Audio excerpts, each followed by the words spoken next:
நம்ம தமிழிசை அக்கா வந்தாங்க. இப்படின்னு கேட்கக்குள்ள இருங்க நான் இன்னும் அதிர்ச்சியில இருந்தே மீளலை. டிவியை பார்த்தேன். தம்பி ஏன் இப்படி பேசுறா? அப்படி நல்லா தானே பேசிக்கிட்டு இருந்தாரு, ஏன் இப்படி பேசுறாரு? எனக்கு ஒண்ணுமே புரியல. போங்க, நானே இன்னொரு நாளைக்கு சொல்றேன்ட்டு அக்கா வரது வேதனையோட போயிட்டாங்க வெளியில. எனக்கு இதுல ஒண்ணு புரியல. என்ன கொள்கை எதிரின்னு சொல்றாரு. அவர் கொள்கை என்ன? தன்னோட கொள்கை என்னன்னே தெரியாம நாங்க கொள்கை எதிரின்னு சொல்லிட்டு இருக்காரு. ஒண்ணு. இன்னொன்னு நாங்க தாமரை தண்ணில மலரதானே செய்யும், ஒட்டுறதுக்கு நாங்க வரலையே. ஓட்டா மாறுவோம், நாங்க தாமரையில மலரும்.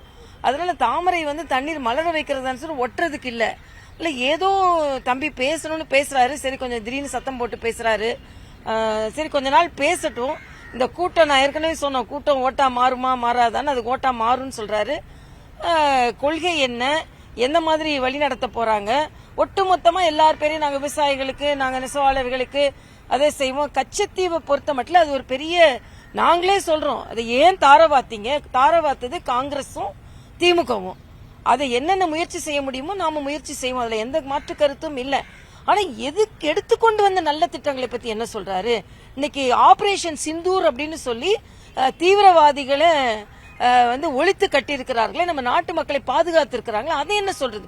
ஆக ஒருதலை பட்சமாவே பேசிக் கொண்டிருந்தா சரியா இருக்காது. எல்லாவற்றையும் பரவலா பேசிட்டு இதுக்கு பாராட்டி இதை நான் வேண்டுகோள் வைக்கிறேன்னு சொன்னா பரவாயில்ல. ஆனா திருப்பி அப்படி சொல்றது ஏதோ வசனம் பேசுற மாதிரி தான் இருக்கு என்னை பொறுத்த வரைக்கும்.